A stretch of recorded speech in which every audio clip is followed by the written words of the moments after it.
بسم اللہ الرحمن الرحیم۔ السلام علیکم دوستو۔ بحیرہ روم سوکھ رہا ہے اور سمندر کے اندر ڈوبے ہوئے سمندری جہاز ایک بار پھر سے پانی کے اندر سے اپنا سر اٹھا رہے ہیں اور پانی کے اندر تیرنے والی چھوٹی کشتیاں ایک دم سے خشکی پہ آ کھڑی ہوئی ہیں۔ لیکن یہ سب کسی موسمیاتی تبدیلی کا نتیجہ نہیں بلکہ انسان کا خود کیا ہوا ہے، کیونکہ اگر ہم بحیرہ روم کی طرف آنے والے پانی کا راستہ روک دیں تو ہم خود سے ایک نیا ریگستان بنا سکتے ہیں جو کہ یورپ کو افریقہ سے جوڑ سکتا ہے۔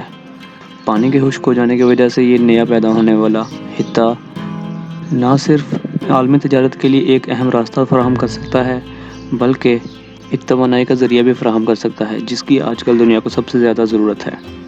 لیکن یہاں سوال یہ پیدا ہوتا ہے کہ اگر اتنی بڑی تبدیلی کی جائے تو اس کا زمین اور زمین کے ایٹماسفیئر میں کیا اثر ہوگا؟ اس نئے زمینی خطے کو ہم کس طرح سے استعمال کر سکتے ہیں اور کیا ماضی میں ایسا کرنے کی کوئی کوشش کی جا چکی ہے؟ اگر ہاں تو اس کوشش کے نتیجے میں کیا ہوا؟ اگر آپ کے دماغ میں بھی یہ سب سوال پیدا ہو رہے ہیں تو ہماری آج کی ویڈیو ضرور دیکھیے گا، کیونکہ آج ہم انہی سوالوں کے جوابات دینے والے ہیں۔ کیا ہوگا کہ اگر ہم بحیرہ روم کو مکمل طور پر خشک کر دیں؟ سمندر کو خشک کر کے انسان کے رہنے لائق زمین بنانا اور انسان کے کام کے لیے استعمال کرنا، یہ آئیڈیا کچھ جانا پہچانا سا لگتا ہے، اور ایسا اس لیے ہے کہ آج سے ایک صدی قبل سن 1920 میں ایسا کرنے کا ایک تجویز پیش کی جا چکی ہے۔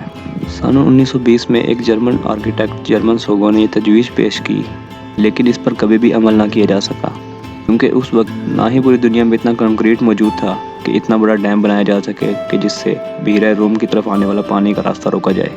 اور اس کے علاوہ پہلی عالمی جنگ میں شکست کے بعد جرمنی بھی بہت کمزور ہو چکا تھا۔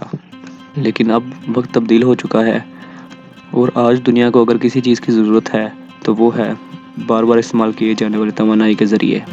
تو کیوں نہ اس آئیڈیا پر ایک بار پھر سے نظر دوڑائی جائے تاکہ دنیا کی توانائی کی کمی کو پورا کیا جا سکے۔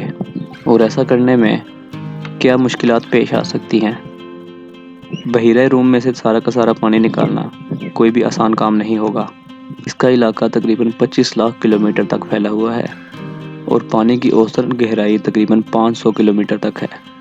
ہم بحیرہ روم کو ایک ہی بار میں مکمل طور پر خالی نہیں کر سکتے، لیکن ہم بحیرہ روم میں داخل ہونے والا پانی کا راستہ روک سکتے ہیں، چونکہ بحیرہ روم میں آنے والا پانی بحیرہ روم سے آتا ہے اور دوبارہ بخارات بن کر ایک بار پھر سے بحیرہ اوکینوس میں جا کے گر جاتا ہے۔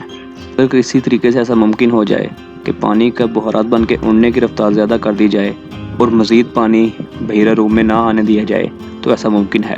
سائنٹسٹ کے مطابق اگر ہم بحیرہ روم میں آنے والے پانی کا راستہ روک دیں تو آہستہ آہستہ اس کا پانی بخارات بن کے اڑنا شروع ہو جائے گا اور ہر سال اس میں 1.6 میٹر کی کمی پیش آئے گی۔ اور اس طرح سے مکمل طور پر پانی کو خشک کرنے کے بجائے اگر ہم پانی کو 2 لیولز میں تقسیم کر دیں تو وہاں پر ڈیم بنا کر توانائی پیدا کی جا سکتی ہے جو کہ پورے یورپ اور افریقہ کی توانائی کی ضرورت کو پورا کر سکتا ہے۔ لیکن کیا اس نئے پیدا ہونے والے خشکی کے خطے پر زندگی آباد کی جا سکتی ہے؟ کیونکہ سطح سمندر سے بہت زیادہ گہرائی میں ہونے کے باعث یہ علاقہ بہت ہی گرم ہوگا، اور یہ علاقہ اتنا گرم ہوگا کہ یہاں اس سے زیادہ گرمی آج تک دنیا میں کہیں بھی ریکارڈ نہیں کی جا سکی۔ زمین پہ سب سے زیادہ temperature 54 degree centigrade record کیا گیا ہے، جبکہ اس علاقے کا ٹمپریچر 80 ڈگری سینٹی گریڈ تک ہو سکتا ہے۔ اور چونکہ سمندر کا پانی نمکین ہوتا ہے اور پانی خشک ہو جانے کے بعد زمین پر صرف ایک نمک کی تہ بچ جائے گی اور یہ علاقہ بالکل بھی کاشتکاری کے لیے استعمال نہیں کیا جا سکے گا، اور نمک کی اس قدر کثرت کے باعث اس کے آس پاس کے علاقے بھی صحرا میں تبدیل ہونا شروع ہو جائیں گے۔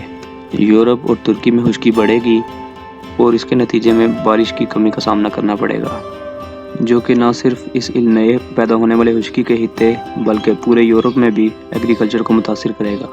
اور یہ اثرات نہ صرف اس علاقے تک محدود رہیں گے بلکہ پوری دنیا کو اپنی لپیٹ میں لیں گے، کیونکہ بحیرہ روم سے نکالا گیا پانی باقی سمندروں میں تقسیم کیا جائے گا اور اس کی وجہ سے ہر جگہ سمندر کی سطح بڑھ جائے گی اور ممبئی، کراچی، نیو یارک اور شنگھائی جیسے بڑے بڑے شہر سمندر کے اندر ڈوب جائیں گے۔